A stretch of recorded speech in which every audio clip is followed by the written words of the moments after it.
Okay, what's up, ranch people? I was just trying to do a voiceover, but apparently my webcam's here. And the options were if I don't have my webcam, it just has a giant circle of my name on it. So, whatever, webcam it is. This is gonna be Djangus Bonestone's trial from last week when he.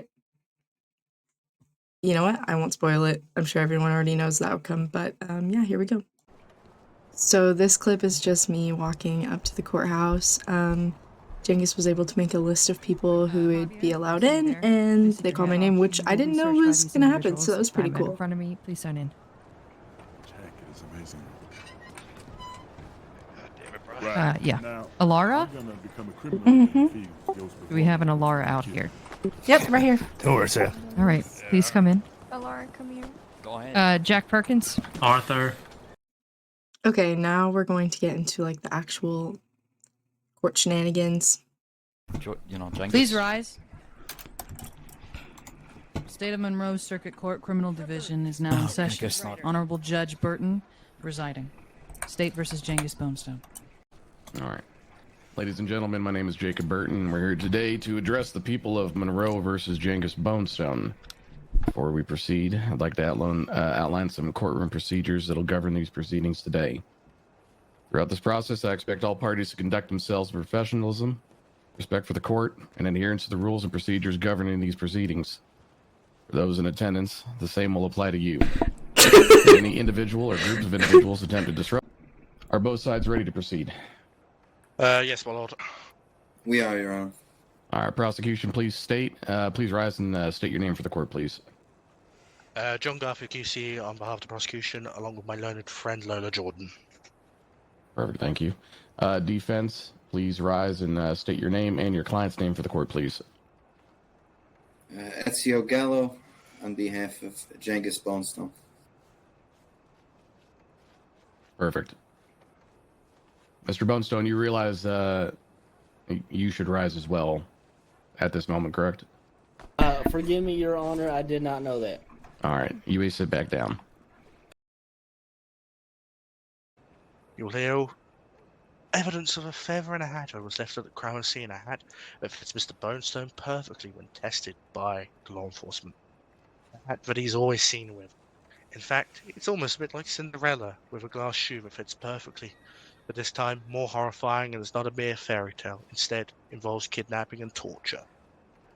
Ladies and gentlemen, it was a miracle she lived.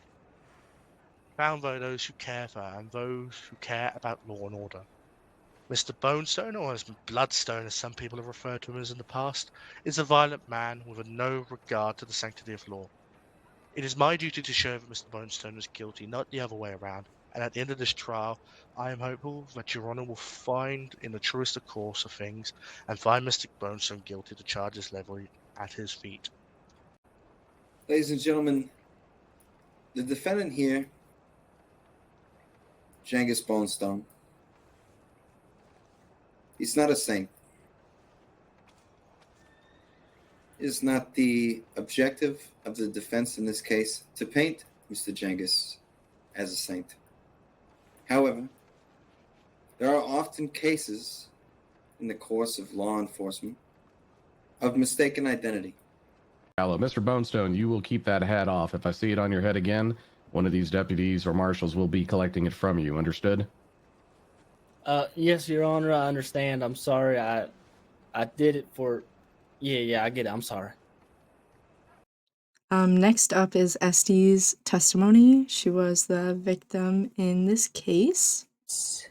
I think one of the horses broke off, and maybe they followed that horse, but continued following the one that had the two of the suspects on. Objection, Your Honor. Speculation. This witness is unsure of a lot of these details.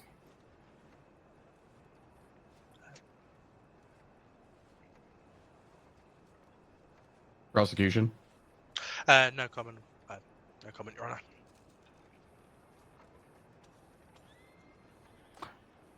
All right. Sustained prosecution. See if you can have your witness clarify details. Of course. After that, Wesley had me remove my coat, my vest and my gloves, and he kept mentioning how cold it was and how they should leave me out in the cold and things of that nature.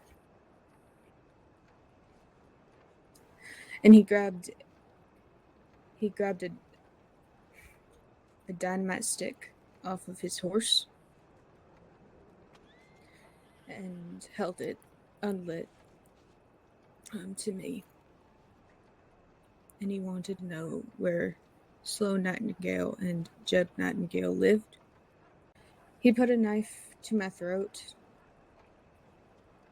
and threatened to gut me like a fish multiple times. Blondie said, if we explode the dynamite in here and we run out, the cave will come down and nobody will ever find you.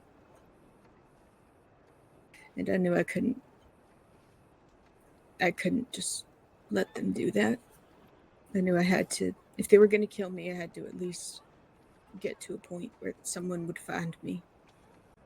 He put his revolver against my head, the barrel. Hey there. You want to be a judge? I'm okay, but like, Sit down, learn something. No, she's listen. telling this whole story, You too, if you want, I guess. I don't know. and it just kind of sounds like Wesley did everything. Would I be a good? Yeah, that's what we're going to argue. Okay. Throughout the initial question, you described the second offender as Blondie. Yes. During this incident, was Blondie wearing a mask? Yes. He was. Okay. As we've heard, he was wearing a mask. Was he wearing a hat? Yes, sir. Could you describe a hat to us? It was a brown hat with a feather, I believe it was found. And did you get a good look at was the mask a full face mask? Yes, it was a full face mask. Could you see his hair? Yes. What colour skin was he? Pale, Caucasian. What, pale as the defendant sat over there? Yes, sir. Thank you. Nothing further. Objection, Your Honor. That last question was a bit leading, though. I will sustain that. Mr. Garfield, be careful with how you are making statements. Sorry, my lord. It's too easy. I like leading. Do you have any other witnesses or evidence you wish to submit? Myself, we have two more witnesses we'd like to get through before we get to a presentation of other evidence. Understood. Miss Marshall, you are done. You may return to your seat. Thank you. I appreciate that Mr. Brooks ought to be called up next. I would like to call up Hans Brooks next instead. All right, Mr. Brooks, if you're in attendance, please approach the witness stand, bailiff. Okay, next up is Hank's testimony. All I have to say is to the person who plays Hank's character, screw you. You lied under oath. You know it. I know it. We all know it. And it's your fault that Djangus is in Siska right now, not the fact that he tortured somebody. I said it. On the 18th of December, did you attend a bank robbery? I did. And could you describe what you saw? I showed up to Valentine. There were plenty of lawmen to handle the bank robbery. Stayed over on the sheriff's porch, the Valentine sheriff's porch, and observed through my binoculars in an attempt to identify any of the bank robbers. And were you able to identify any of the bank robbers? I believe I was able to identify Djangus Bonestone. Mm-hmm. Objection. The final witness who I believe is here to attend trial is Mr. Ryder Marshall. Okay, I want to clarify that the thing I said about Hank last time was a joke, but anyways, now Estee's husband is going to testify, so enjoy some clips of that. And every time you interacted with him, was he wearing that hat? I'd say 90% of the time. And just for clarification, Mr. Garfield, do you have any more witnesses or testimony you want to put forward? Everything I've listed here, obviously there's the exhibits of people who've testified. I would prefer, Your Honor, obviously notes the testimony first over the exhibits, but nothing. Okay. This state rests. State rests. All right. Mr. Gallo, if you have any witnesses or evidence you wish to put forward, you may do so now. Alrighty. All right. The man of the hour. It's time for his testimony. So enjoy this. Please raise your right hand. Do you solemnly swear to tell the truth, the whole truth, and nothing but the truth, so help you God? No. Yes or no? All right, Your Honor. Speak up, Jason. I said yes. Put your hands. Bonestone, do you recall where you were on the evening of December 18th? Yeah, I do actually. I was having a very wholesome date with one of my good buddies, Patty. Sometimes I call him Billy just to anger him. We know we're hunting for bears, not a good combination, but you see, all of a sudden, out of nowhere, we're riding around the trail, a cougar come out. You know what I mean? Cougar gets me, okay? Scares the shit out of my horse, scares Patty's horse. We're both laying on the ground, freeing for our lives, and the cougar got me. Luckily, Patty shot the cougar, you know what I mean? So that, yeah, that's it. All right, and were you treated for those injuries? Hell yeah, Patty's a hell of a doctor, man. Backwoods redneck doctor right there. Everybody knows that about Patty. All right, and were there any records kept of this treatment you received? I mean, forgive me, you are my lawyer, but I mean, us country boys that don't keep much records. Or no, there was no records kept of this here doctor. And as you can see, it has the feather, it has a white band, and it's a brown hat. In fact, these were on clearance down there at the clothing store, I believe, if I remember correctly. These hats, shit, dime a dozen. Mm-hmm. All right, that just for the record, Your Honor, that hat is one size fits all. Mr. Bonestone, have you ever been involved in a bank robbery before the incident in question? I have been known to make withdrawals from the bank before, yeah. Your Honor, nah, that's non-responsive. All right. Have you ever been arrested for bank robbery that you didn't commit? Yes, in fact, I have. It wasn't more than a few weeks ago. Hank Brooks arrested me for a warrant. After a few questionings, someone came and took one good gander at me, and they let me go. They said, "Sorry, Djangus, it must have been another blonde fella." Yeah, there's a lot of blonde fellas around here, you know. As good as Patty is, I don't think I'll be going to him again.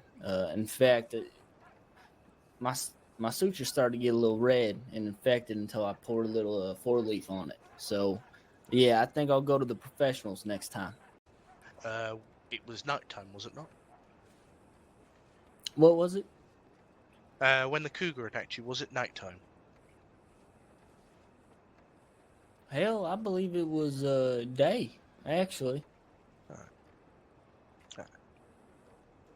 And the cougar took a swipe at you and you shot the cougar, correct? The cougar took a swipe at me, yeah, and put me on my ass, and that's when Patty came and saved my life. Good man.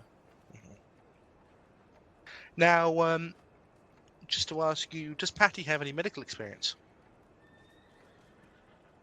Oh, hell yeah. He got plenty of medical experience.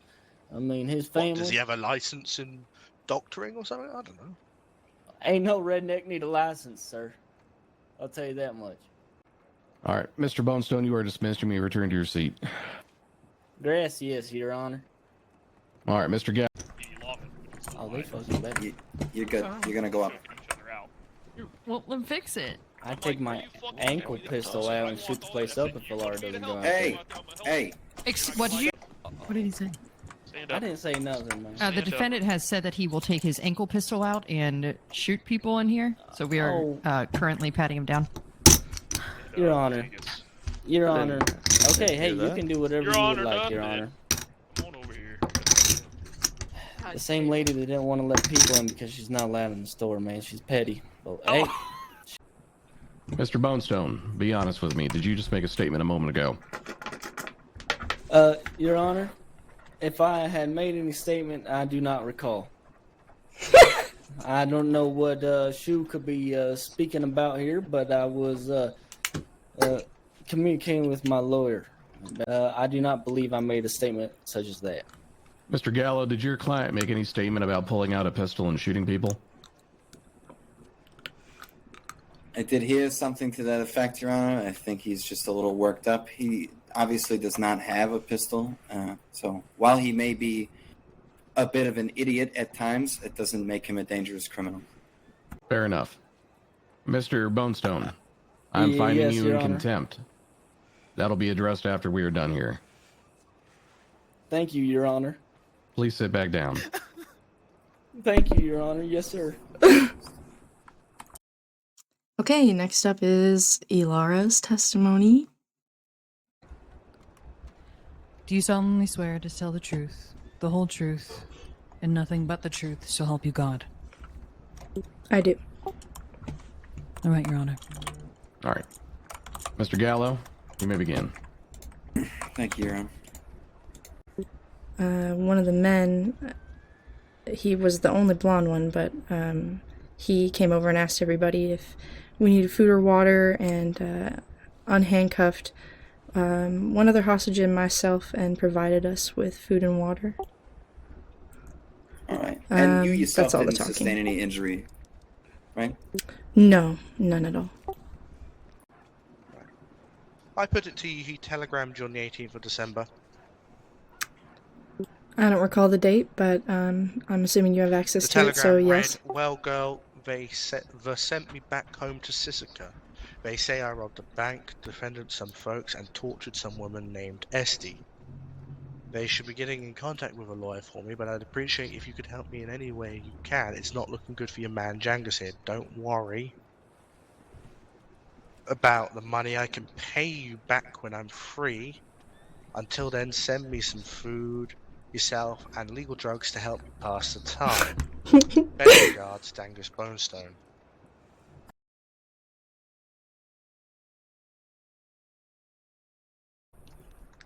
And did you hear any statement that she made in relation to a relationship with Djangus Bonestone?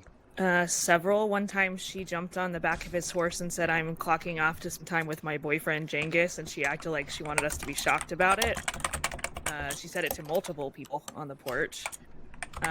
She's also approached me a couple days before Christmas asking me when Djangus would be released.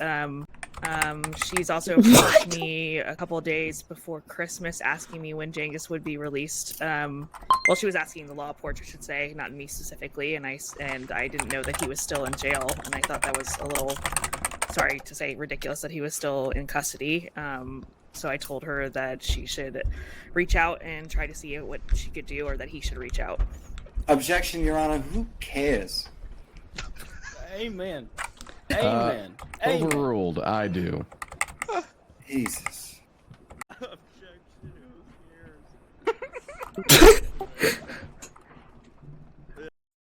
Okay, the moment where they read the telegram from Djangus to Ilara out loud was unexpected but perfect.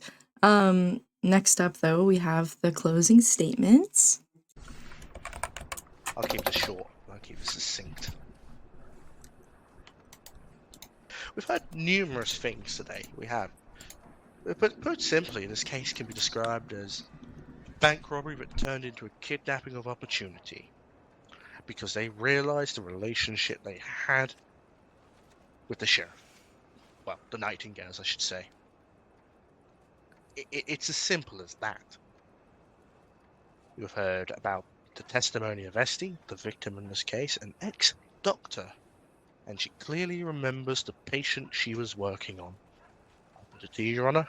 Wouldn't you Objection, remember Your the Honor. patient? She doesn't clearly remember. She said he had a mask on the entire time. All right, Mr. Gallo, I'm not going to allow you to object during a closing remark, but you may go ahead and mention that during yours. Thank you. Everything points to Bonestone. The one witness who says it wasn't him at this bank robbery?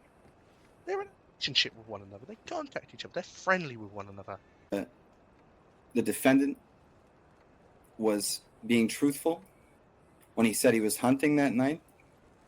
And I believe that despite any rumored relationship that may have been taking place between Ms. Hazelwood and my defendant, that she would not perjure herself in front of this court, much in the same way that Miss Marshall or her husband would care to perjure themselves in front of this court. I think that the fact that they may or may not have been in a relationship is completely irrelevant here. She didn't return a telegram. She didn't make any other attempts to assist him. Her testimony is the only evidence that she's offered. The testimony given by Officer Brooks is a matter of contention and will be brought under review. I believe that he has dealt with my client, the defendant, Djangus Bonestone, in the past and may have some level of bias and may have left out, I won't make any accusations of perjury, but may have left out certain details of his prior interaction with my client during his testimony. And that what we have here is just another unfortunate case of wrongful identification. Thank you. All right, ladies, gents, and everyone else, it's time. It's time to see what's going to happen to our boy Djangus. Good luck, Djangus. Go and take your seats. I don't know. I wish you the best of luck, Djangus. Yeah. Yeah, here we go, Djangus. Darcy. Hello. All right. I know we do have a storm looking to be blowing through here quite quickly, so I will try and keep this brief. You just stop reaching and smiling. Mr. Bonestone, please rise. Yeah. Stand up. Yeah. Your Honor. All right. Djangus Bonestone. We stand at the culmination of a trial that has laid bare a series of reprehensible actions reportedly committed by yourself and colleagues of yours. The litany of... Let me speak. Shut up. The litany of charges presented before this court by the prosecution is both disturbing and disheartening, outlining a path of criminality that has left an indelible mark on the lives of the innocents here within Monroe. Now, unlike our last visit in Rhodes, where law members rushed to prove your innocence, this is not taking place here today. Your active participation in the planning and successful robbing of a bank, the abduction and torture of an innocent doctor turned deputy who saved your life, and the inhumane acts of violence perpetrated by you and your cohorts has proven beyond a reasonable doubt to me today that you are guilty. Adding your comments made here about your desire to shoot up the place, unlike our last visit in Rhodes, where law members rushed to prove your innocence, this is not taking place here today. Your active participation in the planning and successful robbing of a bank, the abduction and torture of an innocent doctor turned deputy who saved your life, and the inhumane acts of violence perpetrated by you and your cohorts has proven beyond a reasonable doubt to me today that you are guilty. Adding your comments made here about your desire to shoot up the place, and it paints a picture of an established and continued violence. And it vexes me deeply that you show such disdain for the rule of law in Monroe.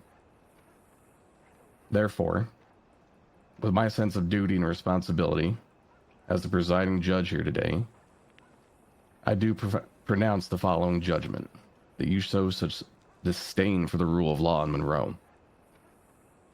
Therefore, with my sense of duty and responsibility as the presiding judge here today, I do pronounce the following judgment. Based on the overwhelming evidence presented in this trial, you are found guilty of the charges brought against you here today. Your actions have caused an immeasurable amount of physical and mental harm to the lives of others around you. You can paint a picture of discount hats, redneck medicine, and just coincidence and circumstance. I do not buy it. In regard to your statement made today in the court that earned you your charge of contempt, I will be addressing this at a later date and time. But now we're going to move on to sentencing. Prosecution, do you have any suggestions on how you'd like to proceed with that?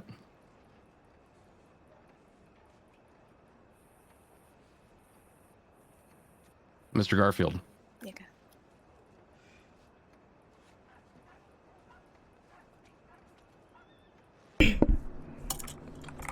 Your Honor, put simply, Mr. Bonestone has many aggravating factors. The fact that this was a spree of crimes, the severity of the crimes themselves, as Your Honor has noted, not only that defendant's prior record of him being a violent man. I would hope Your Honor would throw the book at him in some regards. Mr. Gallo, anything from you and your side? The evidence against my client has been described as overwhelming. I do not find it to be so. I'm sure there are members of the audience here that feel the same way, but you are the judge. Your judgment is your judgment. Thank you. Well, I appreciate that comment on the behalf of your client. In regards to sentencing, do you have anything for your client? No. All right. No.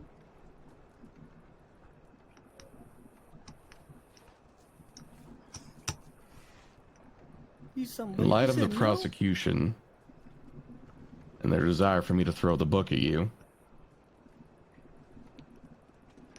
what do we do? With the nature and the severity of your crimes, this court hereby sentences you to a term of imprisonment reflective of the gravity of your transgressions.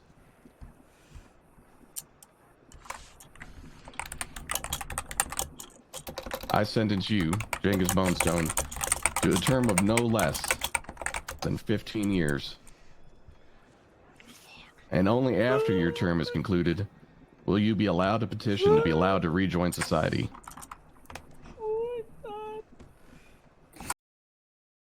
There it is. Our boy got 15 years. Best of luck to you, Djangus. Sitting in Siska for 15 years. Monroe time is so goddamn long. That is crazy. Good luck. You got this, and I hope that we'll see Djangus again on the outside.